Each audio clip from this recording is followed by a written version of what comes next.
Selamat siang, selamat hari Minggu saudara-saudara. Adakah saudara-saudara fans Arsenal yang nonton sepak bola semalam? Ada?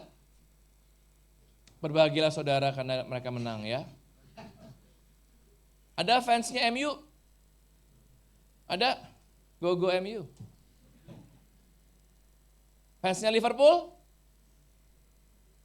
Ada? Gak ada? Saya sendirian dong di sini. Katanya you'll never walk alone tapi ya. Nggak apa-apa. Atau ada fansnya Persija? PSMS Medan? Mungkin? Persib atau Persebaya? Saudara, kalau kita melihat tentang dunia fans fanatik sepak bola, apa yang saudara-saudara perhatikan? Ya, setiap klub sepak bola pasti punya fans favoritnya, ya, fanatiknya. Nggak peduli dia klub yang paling top, yang menang melulu, atau klub yang rajin terdegradasi misalnya. Tiap-tiap klub ini pasti punya fans fanatiknya. Dan pertanyaannya adalah kemudian kenapa kita menjadi fans dari klub tersebut? Ya, tadi siapa namanya yang di situ fans MU? Nick kenapa jadi fans MU? Karena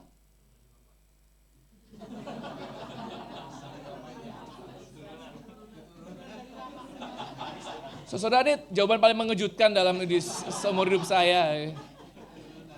Hampir saya bikin begini tadi loh. Keturunan dari papa. Wow. Apa yang bikin papa kamu suka MU? Dulu bagus. Jadi kamu ngefans sama yang sekarang apa yang dulu? Yang sekarang. Karena saudara-saudara, ini bukan ajang pelecehan ya saudara-saudara. Bukan. Nggak, ini pertanyaan gitu. Pengen tahu kenapa? Cinta. Cinta dari turunan papa gitu ya. Wow, saudara-saudara. Ya, kalau kalah nangis nggak? Nggak. Katanya cinta. Oh, udah biasa kalah. Oh. Ini mulai pelecehan ini nggak benar. Ya. Saudara, kalau kita melihat dalam fans fanatik yang ada dalam sepak bola, kita bisa melihat bahwa ada orang-orang yang kemudian menggagungkan tim kesayangannya kalau mereka menang. Ya, tapi kemudian dia bisa melecehkan tim lain kalau mereka kalah. Ya. Kalau mereka yang kalah atau tim saingannya menang, maka yang muncul mungkin adalah victim mentality. Wah, ini wasitnya nih pasti nih, ini VAR-nya nih yang begini gitu. Ya, kalau mereka menang gitu ya, orang-orang bilang kalau zaman sekarang hari Senin itu hari yang menentukan. Wah, bukan kalau kita kan, waduh Senin kerja lagi nih gitu ya, sekolah lagi nih, aduh capek gitu ya, males. Buat fans sepak bola tuh hari Senin hari yang menentukan. Kenapa? Hari itu menentukan apakah mereka bisa tertawa dengan tenang atau siap diejek-ejek dan dilecehkan gitu ya. Ini menarik, kenapa? Karena menjadi bagian sehari-hari di mana kita bisa melihat kalau misalnya cuma sekedar meledek biasa mungkin nggak apa-apa. Tetapi ada dalam kenyataan kehidupan ini gitu ya, bisa jadi bahwa fans rival mereka justru ada dalam lingkaran terdekat. Ya, pasangan mereka sendiri, keluarga mereka sendiri, atau sahabat-sahabat mereka. Ya, jadi perkumpulan-perkumpulan yang ada itu, saya lihat di Instagram gitu ya, ada yang suaminya fans MU, istrinya fans Liverpool. Tiap hari kalau ada pertandingan, mereka duduk bersama-sama, udah hujat-hujatan deh gitu. Ya, saya bersyukur mereka masih menikah sampai sekarang gitu. Ya. Nah, saudara, kalau kita melihat ini sebagai suatu warna dalam kehidupan, mungkin tidak apa-apa. Tapi begitu kita mulai kemudian mengagungkan tim kita dan melecehkan yang lain, kita mulai memiliki satu naluri yang diskriminatif. Ya. Ada seorang anak muda yang lahir di Jakarta Utara, dicap sebagai musuh hanya karena ia mendukung klub warna biru. Ada yang tahu? Bukan Chelsea ya, bukan. Persib ya. Ada kawasan yang dianggap zona terlarang bagi jersey warna tertentu. Kalau nggak oranye, nggak oke gitu. Ya, kalau nggak hijau nggak oke. Gitu. Bahkan pernah terjadi satu kasus tragis di mana ada orang yang harus kehilangan nyawanya hanya karena identitas klub yang ia dukung. Tragis, hanya karena klub yang ia dukung. Ya. Nah di sini paradoksnya saudara-saudara, bahwa apa yang seharusnya menyatukan kita olahraga, begitu ya, justru sering melahirkan tembok pemisah. Supporter-supporter menolak bergaul, mencibir, bahkan memusuhi hanya karena perbedaan tim pilihannya.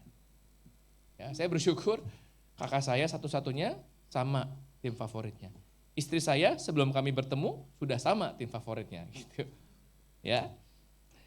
Demikian pula juga pada saat pemilu, saudara-saudara, mengingat peristiwa-peristiwa kemarin, pemilu kemarin atau pemilu sebelumnya. Kita bisa melihat bahwa pendukung tertentu pasti dilecehkan oleh pendukung yang lain. Ya, kalau kita memilih atau kita punya jagoan tertentu, maka kita akan menjelekkan yang lain. Itu yang familiar terjadi. Kemudian yang muncul adalah mayoritas dan minoritas. Kalau misalnya lagi ada kampanye kelompok ini atau paslon ini, ya kalau kita ada di situ dengan atribut yang berbeda, pasti diledekin, dilecehkan dan segala macam. Saya bahkan pernah menyaksikan ada satu pertandingan sepak bola, Real Madrid lawan Barcelona, ada satu fansnya Barcelona yang pakai baju Barcelona di antara fansnya Madrid. Apa yang terjadi saudara-saudara? Buka baju, terus diusir sambil dicemooh-cemooh begitu ya. Maka minoritas menjadi bagian yang mudah sekali untuk mengalami proses atau pengalaman diskriminasi. Dan itu yang menyedihkan. Kenapa? Karena dalam budaya kita khususnya, kita melihat bahwa budaya keroyokan, budaya mayoritas ini yang menjadi salah satu penyebab. Hanya dengan mengatakan bahwa kami banyak, maka kami benar. Ya, kami banyak, maka kami lebih baik daripada yang lain. Kita bisa menyaksikan saudara peristiwa-peristiwa menyedihkan itu terjadi belum lama ini di negara kita. Ya. Bayangkan saudara itu rumah-rumah anggota DPR waktu dijarah pelakunya satu atau banyak. Kalau satu berani nggak menjarah? Nah ini mentalitas yang mengatakan kalau banyak maka kami benar. Coba ditanya rumahnya dijarah boleh nggak? Pasti dia bilang tidak. Tapi begitu kemudian rame-rame, jadi boleh. Ya. Hal ini yang membuat kita kemudian bisa memiliki kacamata yang diskriminatif. Cara pandang yang mengatakan saya benar, yang berbeda dari saya salah. Karena kalau kita dalam kehidupan manusia, ada nggak manusia yang benar selamanya? Ada nggak manusia yang salah selamanya? Apa yang membuat kemudian mereka memiliki pemahaman bahwa rumah orang boleh dijarah hanya karena perbedaan pandangan. Ya. Bahkan kalau kita perhatikan minggu ini di Amerika ada satu peristiwa penembakan, pembunuhan yang terjadi hanya karena perbedaan pandangan politik. Lalu yang paling menyedihkan sama di Indonesia ataupun di Amerika atau dunia, banyak orang yang kemudian menyetujui, mendukung, mensyukuri peristiwa penjarahan dan penembakan tersebut. Hanya karena merasa benar. Ya. Nah saudara, hal ini yang kemudian kita alami dalam kehidupan kita. Bukankah kita juga sering melakukan hal yang sama dalam kehidupan kita sehari-hari? Mungkin bukan dalam pengalaman-pengalaman ekstrim seperti tadi gitu ya. Tapi kita memberi label, mengkotak-kotakan orang, dan terkadang menyingkirkan mereka yang berbeda dengan kita. Kalau orang ini nyebelin, silakan di pinggir, ya, jangan ikut kelompok kami. Mau dia sosialnya, kelompok sosialnya berbeda, status ekonominya berbeda, cara bergaulnya berbeda. Kita cenderung punya keinginan, kita punya tendensi untuk memiliki kelompok-kelompok yang eksklusif. Cari yang sama. Yang berbeda menjadi tidak lebih baik. Gitu. Kami yang paling baik. Itu kacamata mayoritas. Kalau kita lihat saudara-saudara penutupan rumah ibadah misalnya di Indonesia kan kebanyakan gereja. Kenapa? Karena yang mayoritas menentukan apa yang benar menurut mereka. Ya, mereka merasa lebih baik. Padahal mungkin mereka melakukan yang sama di tempat lain. Nah, kacamata-kacamata seperti ini saudara-saudara yang kemudian Tuhan Yesus mau katakan this is not the right way. Ya. Kita hidup di dunia yang makin kompleks, penuh dengan keragaman budaya, etnis, agama, status sosial, bahkan preferensi hidup. Sayangnya di tengah keberagaman itu diskriminasi sering muncul karena perbedaan warna kulit, latar belakang, keluarga, status ekonomi, gender, atau bahkan cara berpikir. Ya, diskriminasi melukai martabat manusia yang diciptakan segambar dengan Allah. Nah, saudara, hidupkah diskriminasi ini di dalam lingkungan kita sebagai orang Kristen? Adakah saudara-saudara, Bapak Ibu sekalian, yang melarang anaknya pacaran dengan yang tidak seetnis misalnya? Seagama, tapi nggak seetnis. Oh, nggak boleh. Apakah itu tidak diskriminatif? Ya, alasannya pasti banyak, saya tahu. Tapi apakah itu diskriminatif? Jelas. Ya. Oleh karena itu maka firman Tuhan dalam Lukas pasal 15 ini mau mengajarkan kepada kita bahwa Allah justru menolak segala bentuk diskriminasi. Apapun yang dilakukan. Kenapa saudara? Karena kita punya kecenderungan untuk melihat manusia itu berdasarkan apa yang mereka katakan dan apa yang mereka lakukan. Padahal dalam perkataan, dalam tindakan itu ada begitu banyak motivasi di belakangnya yang kita nggak tahu. Kita tidak melihat manusia sebagaimana manusia diciptakan oleh Allah, begitu baik, begitu amat sangat baik dan berharga. Tapi yang kita lihat justru apa yang kelihatan oleh mata kita. Dan bayangkan bahwa apa yang kelihatan itu mungkin cuma 1% dari pribadi si manusia ini. Dan 1% itu cukup membuat kita untuk menjudge mereka. Lihat betapa luar biasanya manusia. Ya.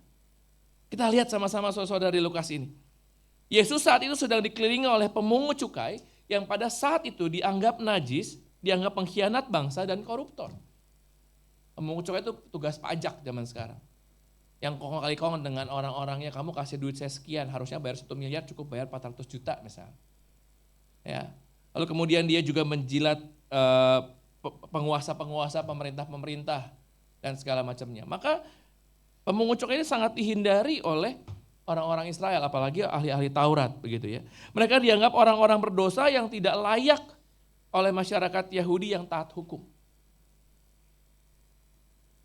Nah, kemudian ada orang-orang Farisi dan ahli Taurat yang memandang rendah kelompok tersebut. Mereka melihat bahwa pendosa ini termasuk orang-orang yang sakit sejak lahir, ya, yang buta, yang lumpuh dan segala macam, adalah orang-orang yang tidak taat hukum Taurat dan seharusnya binasa. Ya. Mereka bahkan menyebut orang-orang ini sebagai rakyat negeri itu. Suatu sebutan yang mengeksklud mereka dari golongan yang lain, bukan bagian dari mereka. Outsider, saudara. Ya. Mereka dilarang berdagang, mereka dilarang hadir sebagai tamu atau undangan dalam pesta-pesta dan acara-acara lain. Mereka nggak boleh jalan bareng bersama-sama dengan orang Israel dan lain-lain. Dipisahkan, dikucilkan. Kamu pendosa, begitu. Ya. Nah, kalau kita lihat saudara-saudara di zaman sekarang banyak hal yang sama seperti itu. Contohnya mungkin di Amerika kita bisa lihat ada kubu Demokrat dan satu lagi konservatif, ya. Demokrat dan Republik, Demokratnya liberal, Republikannya konservatif, begitu. Cuma 2, saudara-saudara. Dan ini menurut saya sangat bahaya. Karena kemudian tiap orang diajak untuk masuk ke titik-titik ekstrim. Kalau kamu nggak begini, maka begini. Ya, ini sangat labelis, gitu. Bahkan kalau kita lihat apa aja yang jadi bagiannya adalah cap-cap yang dipergunakan mencakup paketan, gitu. Paketnya apa aja saudara-saudara? LGBT, aborsi, imigran, bahkan saat pandemi ada isu soal vaksin dan masker pun menjadi label. Kalau kamu pakai masker maka kamu gini, kalau kamu nggak mau pakai masker maka kamu gitu ya. Semuanya jadi cap saudara-saudara. Padahal bisa saja ya di antara 4 poin tadi yang saya sebutkan bisa aja saya setuju A, nggak setuju B, setuju C, tidak setuju D gitu ya. Tapi begitu saya bilang A, maka saya langsung dicap begini. Saya tidak setuju B, maka saya langsung dicap begini. Begitu. Semudah itu. Dan bayangkan bagaimana suatu komunitas atau society harus hidup di dalam tatanan yang fokusnya pada ekstrem kiri atau ekstrem kanan. Ini jahat saudara-saudara. Ya. Karena sangat diskriminatif. Yang ini diskriminatif terhadap yang ini, yang ini diskriminatif terhadap yang ini. Nah, kalau negara kita, kalau kita perhatikan, atau dunia kita perhatikan, saat ini. Makin lama makin bergerak menuju ekstrem kiri dan ekstrem kanan, maka dunia kita akan semakin hancur, saudara-saudara. Kenapa? Karena kita diajak untuk selalu melabeli seseorang, melabeli sesuatu, melabeli kebenaran. Ya, dan itu sangat-sangat timpang, sangat-sangat tidak utuh, saudara-saudara. Ya. Nah, maka kemudian kita bisa melihat bahwa dalam cerita yang terjadi gitu ya, apa yang Yesus lakukan? Yesus hadir bersama-sama dengan mereka. Dan hal itu yang sangat tidak disukai oleh orang-orang Farisi. Kok Yesus mau sih gaul sama mereka? Gitu ya.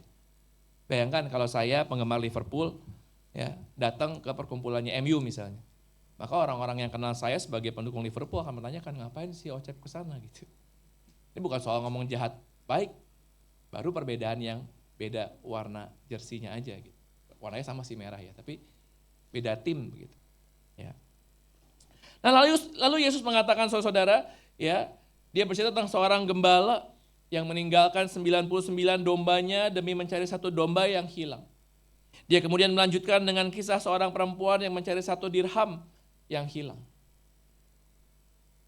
Perumpamanya bicara tentang yang hilang, saudara. Yang berbeda. Sikap pada yang berbeda. Ya. Dari hal ini kita bisa melihat bahwa Yesus tidak membeda-bedakan siapapun, bahkan dia mencari dan merangkul mereka yang terpinggirkan. Yesus mencari yang hilang karena bagi dia yang hilang itu berharga. Dan yang menentukan keberhargaan itu adalah pemiliknya. Ya, gembala-gembala di Israel mayoritas bukan pemilik domba, saudara-saudara. Mereka adalah orang-orang bayaran. Maka tidak heran kalau misalnya dalam ceritanya Yesus ini, si gembala ini kemudian sangat cemas dan berusaha untuk mencari satu yang hilang. Karena dia harus lapor kepada yang punya domba-domba ini.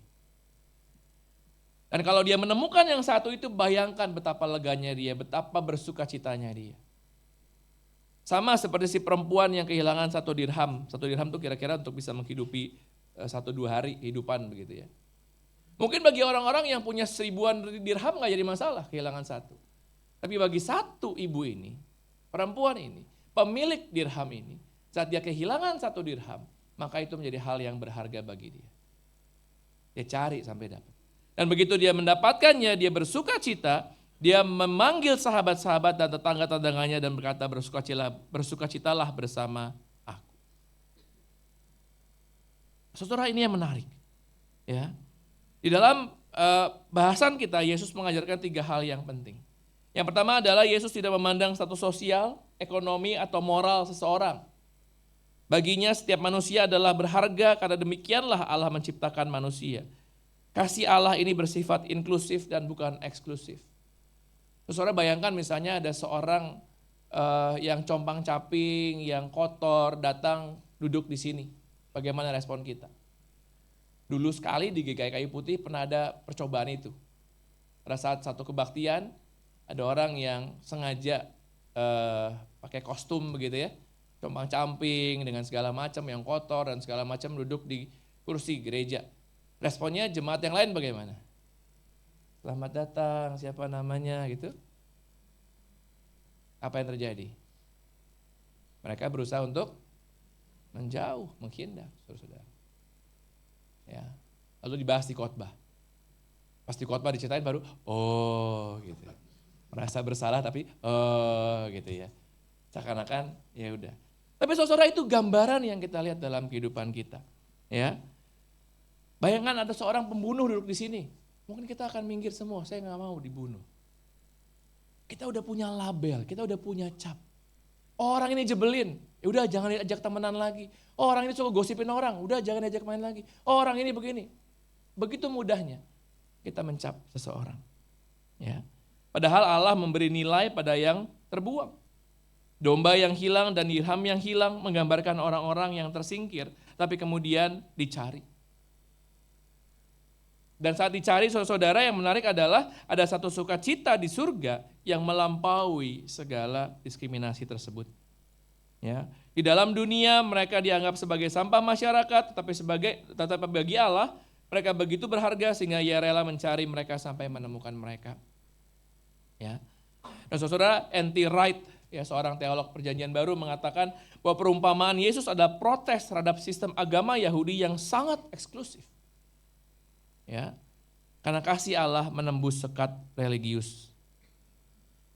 Kalau saya perhatikan ya, yang membuat Amerika zaman sekarang seperti ini adalah apa? Mungkin karena orang-orang Kristen konservatifnya juga sangat eksklusif. Sementara orang yang liberalnya menjadi sangat liberal. Ya. Perpecahan menjadi sangat mudah begitu ada eksklusivitas yang terus digaung-gaungkan. Henry Nouwen melihat bahwa kisah ini sebagai ekspresi kerinduan Allah untuk setiap pribadi tanpa memandang latar belakangnya seperti apa. Soalnya zaman sekarang ada begitu banyak diskriminasi. Ras, gender, orientasi seksual, sosial, ekonomi, agama atau keyakinan, bahkan usia. Kalau kita perhatikan apakah di gereja bebas dari diskriminasi? Saya pernah khotbah di satu GKI yang ruang kebaktian umumnya begitu bagus, begitu megah. Ya, dan karena saya biasa khotbahnya di remaja pemuda, pas saya kebaktian di remaja, saya tanya, Pak, ruang kebaktian remaja di mana? Diajakin ke belakang gereja, dan ruang kebaktian remajanya itu juga bergabung dengan barang-barang gereja yang lain, jadi gudang, saudara. Saya tanya, Pak, remaja di sini penting nggak? Oh penting, masa depan kita nih, masa depan gereja. Kok ruang kebaktian disamain sama gudang, Pak? Disatuin sama gudang. Bukankah itu diskriminatif? Ya, jawabannya apa? Wah, kita nggak ada ruang, Kak. Nah, itu ruang kebaktiannya segitu gede, segitu megah. Ya. Saudara, kita pun bisa menjadi orang-orang yang diskriminatif di gereja. Bagaimana perlakuan kita kepada anak-anak misalnya? Apakah perlu di ruang kebaktian umum ada sekat buat anak-anak pakai kaca misalnya? Atau biarkanlah mereka jadi anak-anak? Oh jangan nanti ribut, mengganggu siapa? Mengganggu yang mayoritas. Apakah anak nggak boleh ribut? Nature-nya anak ya ribut, begitu ya. Apakah kita menerima mereka yang ribut? Itu pertanyaan. Kami mau konsentrasi, kami mau hikmat beribadah. Mereka gimana? Ada satu anak kecil, yang satu itu gimana? Misalnya. Hal seperti itu perlu kita tanyakan terus-menerus. Apakah gereja kita menjadi gereja inklusif? Menjadi gereja yang mau menerima? Ya. Nah, saudara, yang menarik adalah di dalam kehidupan kita yang, kalau gitu saya tidak boleh diskriminatif ya. Kalau kita melakukan sesuatu. Dan ada beberapa kebijakan-kebijakan yang anti diskriminasi. Tapi yang lucunya adalah kemudian melahirkan masalah-masalah sosial yang baru.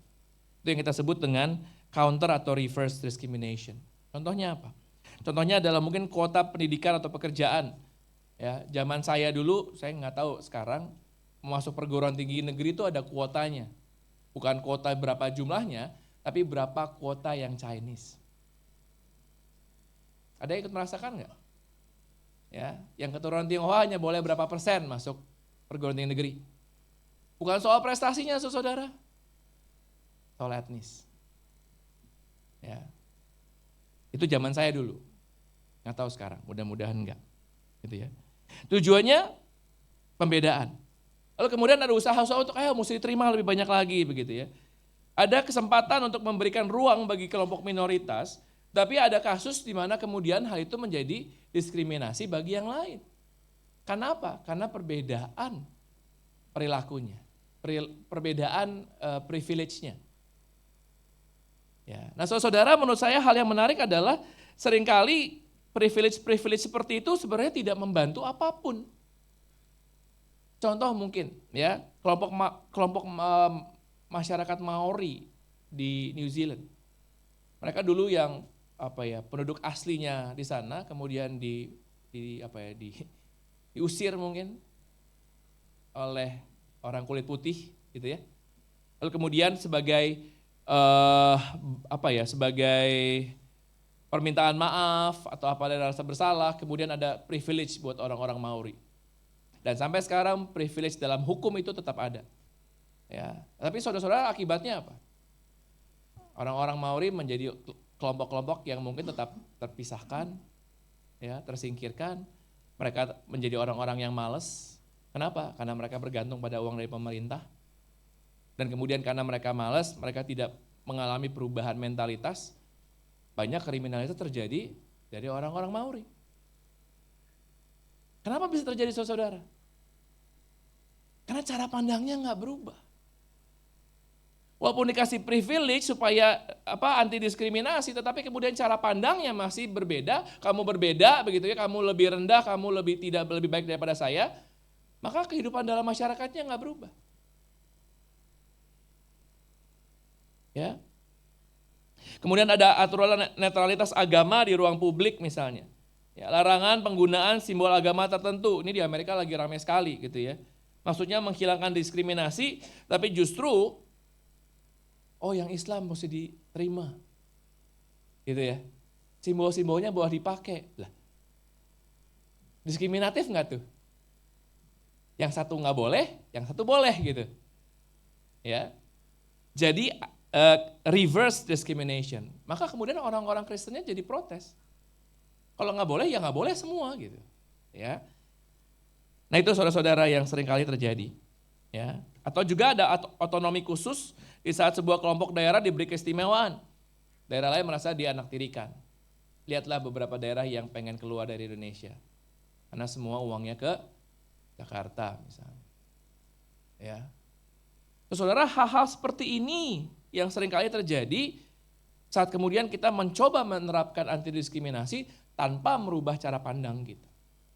Yang menarik kalau kita perhatikan saudara, yang Yesus lakukan tidak hanya mencari satu domba yang tersesat, tapi kemudian dia mengembalikannya bersama-sama dengan 99 domba yang lain. Ya, Yesus nggak bilang, aku nemuin domba yang satu, aku perhatiin secara khusus aja yang satu ini. Yang 99 nanti aja di sono gitu. Enggak. Tapi dia gabungkan kembali. Supaya apa? Supaya 100 domba ini bisa hidup berdampingan bersama-sama. Kalau di Amerika kemudian ada pandangan ekstremis yang kiri dan kanan, yang nggak ada yang benar satupun gitu ya, yang merasa paling benar tapi nggak ada yang benar kalau dalam kacamata saya, Yesus hadir di tengah-tengahnya. Kalau ini kutub utara dan selatan, Yesus ada di kutub yang lain, saudara-saudara. Dia ada di kutub yang netral. Dia ada di kutub yang isinya kasih. Ya, yang tidak menjudge. Dia nggak bilang kamu benar, kamu salah, kamu benar, kamu salah, enggak. Dia mau mengatakan, yuk sini sama saya. Begitu. Ya. Kasih Yesus menjadi kasih yang universal, yang mau menerima semua orang dengan berbagai latar belakang untuk datang kepada Dia. Bukan untuk membenarkan yang satu dan menyalahkan yang lain. Yesus tidak pilih kubu, saudara-saudara. Tapi dia hadir. Dan kehadiran yang tengah-tengah ini yang seharusnya memang membuat dunia kita menjadi damai. Ya. Karena kita kemudian bisa punya kacamata seperti Yesus. Untuk melihat dengan kacamata yang lebih luas. Bahwa setiap hal, setiap perilaku, setiap perbuatan, setiap background punya background yang lebih besar yang lain. Dan saya pernah bilang, kalau kita kesal sama orang lain, kalau kita marah sama orang lain, berarti kita belum kenal orang itu.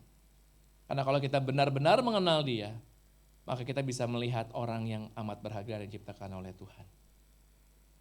Yang bikin nyebelin adalah latar belakangnya. Hidup dia seperti apa. Masa lalunya seperti apa. Pendidikannya seperti apa. Motivasinya seperti apa. Begitu kita melewati hal ini, kita bisa melihat manusianya. Dan menurut saya itulah cara pandang Yesus dalam menerima setiap orang tanpa diskriminasi. Nah, saudara, kita hidup dengan banyak label. Kita hidup dalam banyak perbedaan-perbedaan yang ada. Namun Yesus mau mengatakan menerima menjadi bagian yang penting buat kita. Ya.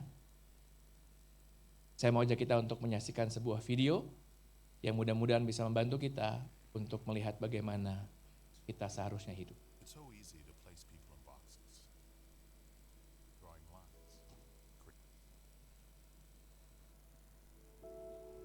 easy to place people in boxes, drawing lines, creating sides. There's us, and there's them. Those we feel comfortable around, and those we don't. There are those of us with many chapters, and those just starting their own stories. There's the well-to-do, and those doing what they can. There are those we share something with, and those we don't seem to share anything with. Welcome, and thank you for coming today, guys. Today I'm going to be conducting an experiment where I'll ask you a series of questions. Now, these questions will be very personal questions, and for us to get a true result, I need you to be completely honest with how you respond. The first question I have is, who in here was the class clown?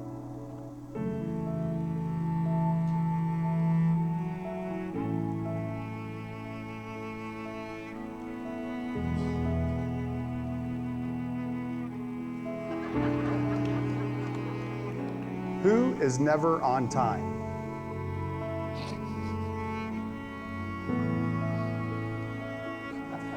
Kalau ada orang Indonesia mungkin pasti maju.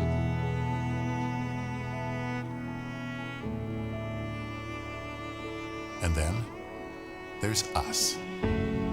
We who have tattoos.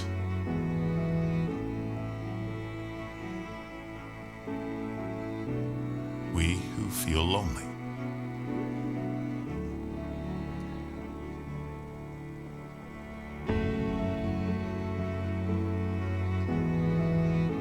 We who have been bullied.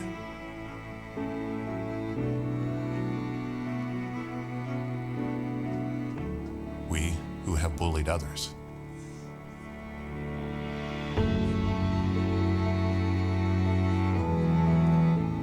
We who are madly in love.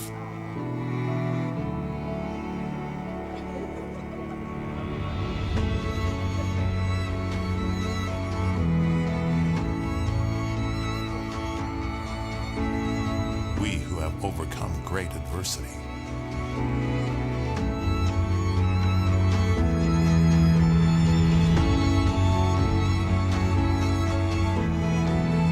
And there's the lucky ones whose team won the championship this year. Liverpool.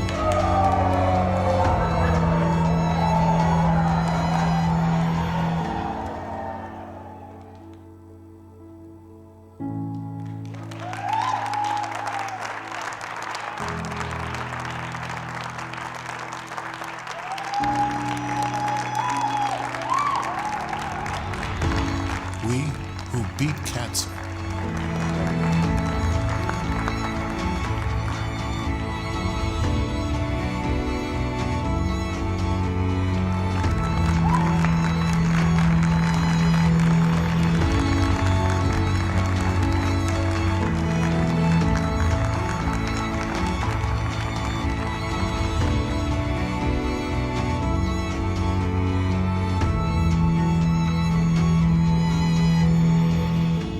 And then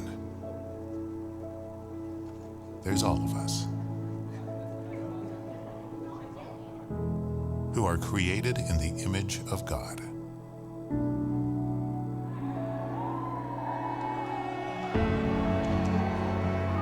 And as one body, we stand together,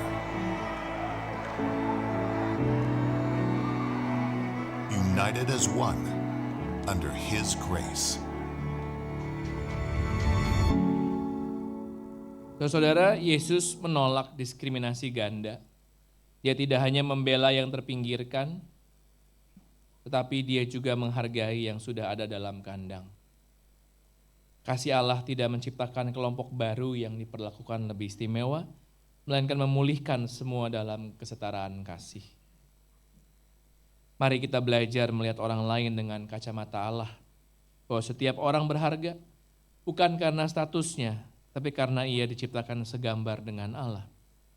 Mari kita membuka ruang penerimaan di gereja, di sekolah, di tempat kerja, bahkan di keluarga kita, pada yang berbeda dari kita. Mari kita hancurkan sekat-sekat diskriminasi yang ada. Mari kita menghidupi kasih yang mencari, aktif menjangkau mereka yang terpinggirkan, dan menunjukkan bahwa Allah mengasihi mereka. Lawanlah diskriminasi, tetapi jangan membuat tembok baru yang memisahkan orang lain. Biarlah kasih Allah menembus semua sekat, miskin maupun kaya, mayoritas maupun minoritas, pria maupun wanita, tua maupun muda. Inklusi sejati bukan berarti memihak satu kelompok, tapi memberi ruang aman bagi semua orang untuk dihargai dengan setara. Biarlah kita boleh menjadi saksi Kristus, menyatakan kasih-Nya yang luar biasa itu. Amin.